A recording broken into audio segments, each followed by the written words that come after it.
Ya, ini adalah Hong Kong. Hong Kong adalah sebuah daerah otonomi yang terletak di bagian tenggara Tiongkok di estuari Sungai Mutiara dan Laut Tiongkok Selatan. Hong Kong terkenal dengan perkembangannya yang ekspansif, pelabuhan laut dalam alami, dan kepadatan penduduk yang sangat tinggi sekitar 7 juta jiwa pada lahan seluas 1.104 km persegi. Populasi Hong Kong saat ini terdiri dari 93,6% etnis Tionghoa. Sebagian besar dari penduduk Hong Kong berbahasa Kanton berasal dari provinsi Guangdong, di mana penduduk dengan keterampilan melarikan diri ketika pemerintah komunis mengontrol Tiongkok pada tahun 1949. Mayoritas etnis Han asal Guangzhou dan Taishan, dua kota yang bertetangga dengan provinsi Guangdong. Hong Kong memiliki prinsip satu negara dua sistem dengan negara Tiongkok. Sistem politik dan ekonomi Hong Kong berbeda dengan pemerintahan Tiongkok. Hong Kong menerapkan sistem demokrasi kapitalis dan menjadi salah satu pusat keuangan internasional terkemuka yang ada di dunia. Begitu juga dengan mata uang Hong Kong. Dolar Hong Kong merupakan mata uang ke-9 yang paling banyak digunakan yang ada di dunia. Nama Hong Kong sendiri berasal dari bahasa Kantonis atau nama Hakka, yang artinya fragrant harbor, sedangkan dalam bahasa Indonesia disebut dengan pelabuhan yang harum. Sebelum 1842, nama itu asalnya merujuk pada teluk kecil yang kini bernama Aberdeen Harbour atau disebut dengan Little Hong Kong, antara pulau Apley Chow dan sisi selatan Hong Kong Island. Negara Hong Kong mempunyai nama resmi yaitu Hong Kong Special Administrative Region. Pada tahun 1841 sampai 1997, negara Hong Kong mempunyai nama British Hong Kong dan saat itu berada di bawah kekuasaan negara Inggris. Maka tidak heran jika saat ini negara Hong Kong mempunyai sistem negara tersendiri seperti bendera, paspor, mata uang, serta sistem ekonomi kapitalis. Untuk pertahanan negara, Hong Kong masih mengandalkan Republik Rakyat Tiongkok. Namun, negara Hong Kong juga memiliki kepolisian tersendiri untuk pengamanan wilayah di negara Hong Kong. Dan pada 1 Juli 1997, Inggris menyerahkan Hong Kong kepada Tiongkok dan menjadi wilayah administratif khusus pertama di Republik Rakyat Tiongkok. Kemudian, Tung Chee-hwa terpilih sebagai kepala eksekutif pertama di negara Hong Kong. Mayoritas penduduk di negara Hong Kong memilih tidak beragama, yaitu dengan populasi 3.955.050 jiwa, atau dengan persentase 56,1%. Kemudian ada juga yang menganut agama Kristen, yaitu dengan populasi 1.008.150 jiwa, atau dengan persentase 14,3%. Kemudian ada juga yang menganut agama Buddha, yaitu dengan populasi 930.600 jiwa, atau dengan persentase 13,1%. Lalu ada juga yang menganut agama Islam, yaitu dengan populasi 126.900 jiwa, atau dengan persentase 1,8%. Lalu ada juga yang memiliki agama rakyat, yaitu dengan populasi 902.400 jiwa, atau dengan persentase 12,8%. Kemudian ada juga yang menganut agama Hindu, yaitu dengan populasi 28.200 jiwa, atau dengan persentase 0,4%. Seperti yang kita ketahui bahwa Hong Kong lahir saat pemerintahan dinasti Qing yang kalah dalam Perang Opium pertama pada tahun 1842 dan menyerahkan Hong Kong ke tangan Inggris. Dalam 60 tahun terakhir, Kowloon, The New Territories, dan 235 pulau terluar lainnya disewakan kepada Inggris. Namun, sejarah di tanah yang luasnya lebih dari 1.100 km persegi ini menempati peristiwa-peristiwa yang terjadi selama lebih dari 100 tahun di zaman dinasti Qing. Dan di hari awal ketika Hong Kong menjadi koloni Inggris, Hong Kong menjadi pusat perdagangan internasional. Pada tahun pergolakan di abad ke-20, populasi kota didukung dari pengungsi-pengungsi yang kebanyakan berasal dari Tiongkok. Kedatangan imigran dalam jumlah besar ini membantu Hong Kong dan memiliki peran baru sebagai pusat manufaktur. Hal ini juga memberi pertumbuhan ekonomi, energi, dan industri ke kota. Karena dalam beberapa dekade terakhir, ekonomi daratan Tiongkok mengalami proses ekonomi keterbukaan dan menjadikan Hong Kong memiliki ekonomi yang kuat dan berbasis pada jasa dan menjadi pintu gerbang penting bagi pasar terbesar di dunia. Pendidikan. Sistem pendidikan Hong Kong dulunya mengikuti sistem di Inggris. Meskipun ada juga sistem internasional, pemerintahan tetap mempertahankan kebijakan penggunaan Hanzi, yaitu bahasa Kanton, dan penulisan dalam Mandarin dan Inggris, dengan beberapa sekolah menggunakan bahasa Inggris sebagai pengantar. Di sekolah menengah, ditekankan kemampuan di bahasa dan tribahasa, dan pendidikan berbahasa Mandarin juga semakin meningkat. Program penilaian siswa internasional meringankan sistem pendidikan Hong Kong sebagai terbaik kedua dunia. Ini contoh foto Universitas Hong Kong. Ada 8 universitas negeri dan 1 universitas swasta di Hong Kong. Yang paling tua adalah Universitas Hong Kong, HKU, didirikan pada tahun 1910 sampai 1912. Chinese University of Hong Kong didirikan tahun Kesehatan. Ada 13 rumah sakit swasta dan lebih dari 40 rumah sakit umum di Hong Kong. Tidak banyak interaksi antara pelayan kesehatan umum dan swasta. Rumah sakit di kota ini menyediakan berbagai macam pelayanan kesehatan.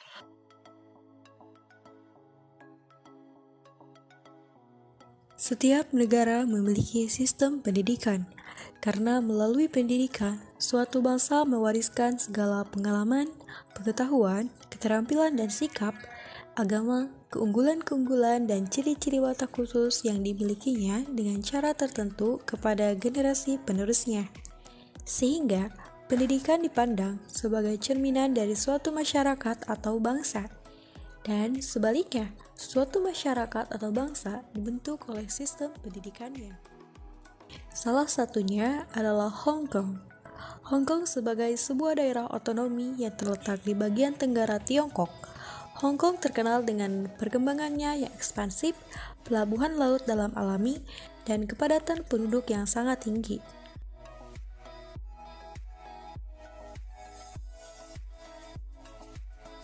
Selain itu, sebuah klasemen Liga Global yang baru dibuat oleh Economic Intelligence Unit Aversion menempatkan Hong Kong di peringkat ketiga dengan sistem pendidikan terbaik di dunia.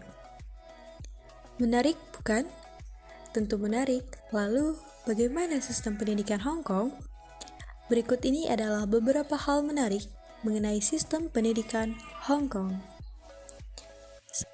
1. Sistem pendidikan yang kompetitif.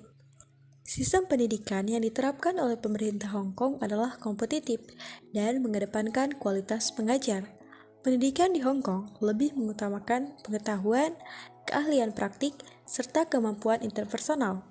Penerapan praktik kerja nyata ini bertujuan untuk melatih para siswa di Hong Kong akan terbiasa hingga nanti ke jenjang pekerjaan. 2. Masih mengadopsi struktur pendidikan Inggris. Dulu Hong Kong adalah wilayah kolonial Inggris, walaupun politik Hong Kong sudah mengikuti Cina, tetapi tidak untuk sistem pendidikan yang diadopsi seperti jenjang pendidikan, mengutamakan pengetahuan, kelas internasional, dan lain-lain. 3. Kurikulum. Kurikulum sekolah umum Hong Kong diajarkan dalam bahasa Canton. Sebagian besar siswa internasional dan ekspat di Hong Kong mengikuti sekolah swasta dan internasional berdasarkan kurikulum dari negara asal mereka. Sekolah-sekolah ini dikelola oleh fakultas yang sangat berkualitas di Hong Kong maupun luar negeri. Banyak dari sekolah ini mengikuti kurikulum International Baccalaureate. 4. Menerapkan kebudayaan Cina atau Canton. Meskipun sistem pendidikan Hong Kong mengadopsi struktur pendidikan Inggris, namun kebudayaan Cina masih mempunyai pengaruh yang kuat. Untuk bisa sukses, para siswa harus bekerja keras serta tidak mengabaikan nilai sosial. Siswa dituntut untuk belajar secara independen dan mencari bahan tambahan penunjang isi pembelajaran mereka. 5. Sekolah menengah dibagi menjadi 2 tingkat. Sekolah menengah di Hong Kong dibagi menjadi 2 tingkat, yaitu junior dan senior.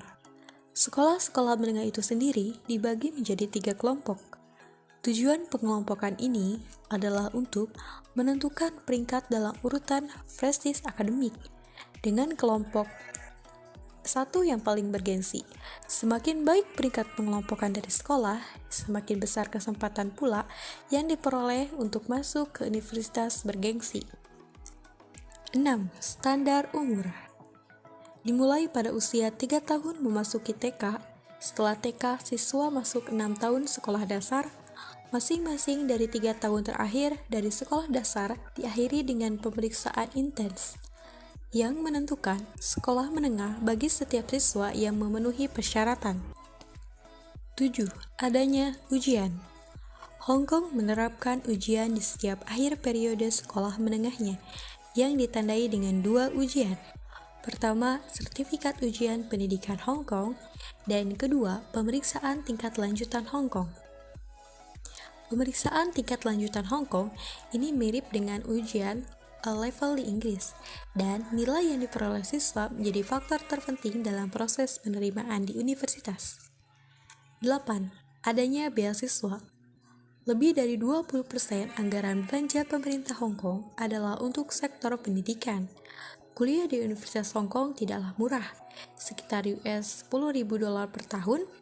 Namun, setiap pendidikan di Hong Kong mendapat dukungan dari pemerintah dan perusahaan swasta, sehingga banyak beasiswa dari perusahaan.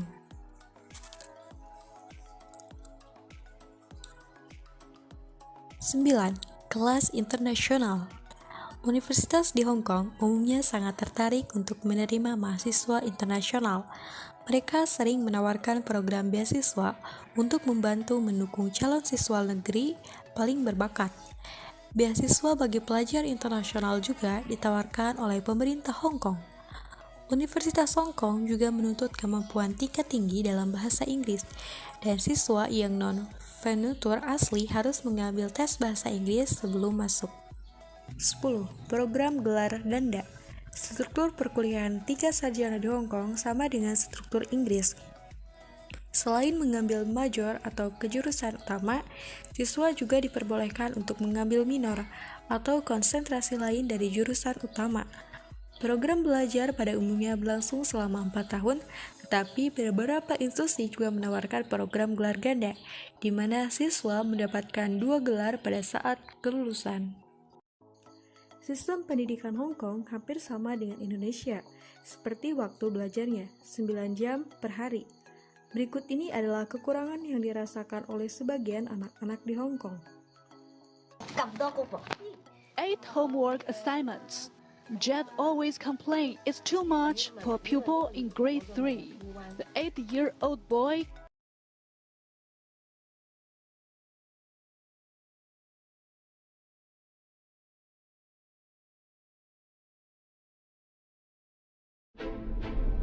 Throughout modern history, world powers have repeatedly fought over this strategically valuable land.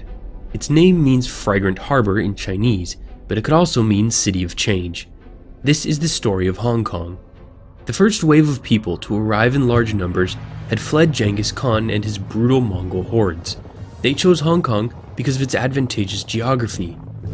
150 million years ago, volcanic eruptions formed a deep but narrow harbor with an island on the other side. This orientation protected ships from storms and allowed vessels to come and go quickly from either side. With 230 islands, the region was the perfect hangout for pirates. One of the most successful in history was Madame Ching, who, alongside her husband, commanded 80,000 buccaneers and a fleet of 800 ships. In the early 1800s, British merchants found Hong Kong the perfect port to unload the opium they had brought from India. With addiction rampant, the Chinese government cracked down. British-controlled warehouses at Canton were raided, 20,000 chests of opium were destroyed, and the entrance to the Pearl River was blocked. The British responded forcefully and destroyed the blockade, occupied the island of Hong Kong, and sent their fleet up the Pearl River to intimidate the Daoguang Emperor. When negotiations failed, they attacked and occupied Canton. After a year of war throughout China, the British captured Nanjing and extracted favorable peace terms. To get them to leave, China paid a large sum, surrendered control of Hong Kong, and allowed foreign access to other harbors, including Shanghai, which is now the world's busiest port. Back in Hong Kong, Christian missionaries started schools and churches to spread Jesus, but slinging religion and drugs wasn't enough for the British. They wanted to make more money. Meanwhile, back on the mainland, a man named Hong Xiuquan was having visions that he was the younger brother of Jesus. He gained a huge following of peasants and launched a long and bloody rebellion against the Qing dynasty. With China engulfed in civil war, the British saw their opening. This time, they teamed up with the French to invade the mainland, sack Beijing, and burn down the emperor's summer palace. They used this victory to negotiate control of the Kowloon Peninsula, giving the British both sides of Hong Kong's main waterway, now called Victoria Harbour. A few years later, the British extracted a 99-year lease of the surrounding islands. As Hong Kong westernized, the differences between it and the rest of China grew. One of the widest divides was in education. While studying at Hong Kong College of Medicine, Sun Yat-sen and a group of friends plotted their successful revolution to take down the Chinese Empire. Today, Sun is considered the father of the Republic of China. Fast forward to 1941. The same morning Japan attacked the United States at Pearl Harbor, it launched an assault on Hong Kong, which the British surrendered after an 18-day battle. For 3 years, the Japanese violently ruled the territory under martial law. Of the 1.6 million people who lived there when the invasion took place, more than 1 million had fled or were deported by the time the Japanese were defeated to end the Second World War. After Japan left, the British re-established control. Despite the decolonization happening in the rest of their empire, the British were determined to keep Hong Kong, even if the city and its economy was just a skeleton of its former self. China's Civil War in 1949 helped turn that around.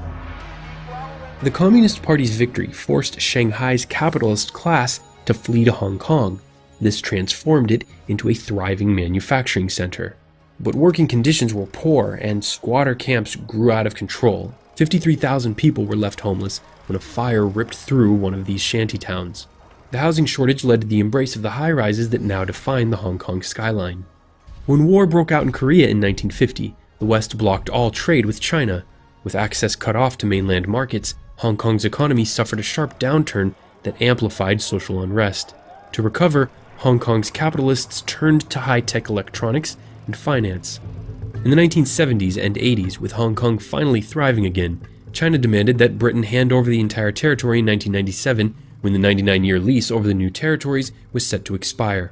Wary of the Chinese, but eager to avoid a breakdown in relations, Britain agreed to surrender the new territories, the Kowloon Peninsula and Hong Kong Island itself, but only after giving them a Bill of Rights and forcing China to agree to a one country, two systems policy. This gave China control, but allowed Hong Kong and Macau, the other special administrative region, to keep their capitalist economic and political systems for 50 years.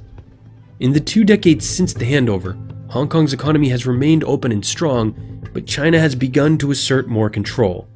In 2014, massive demonstrations successfully blocked Beijing from implementing national education in Hong Kong's schools, although protesters failed to pressure the central government to allow them to directly elect their own chief executive. Instead, Hong Kongers choose from a handful of candidates approved by Beijing. As we move ever closer to the date of full reunification with the rest of China in 2047, many questions remain unanswered about Hong Kong's future. Thanks for watching. For more on China, check out our mini-documentaries on China's domestic mega-projects and the many they plan to build in the rest of the world. Until next time, for TDC, I'm Bryce Plank.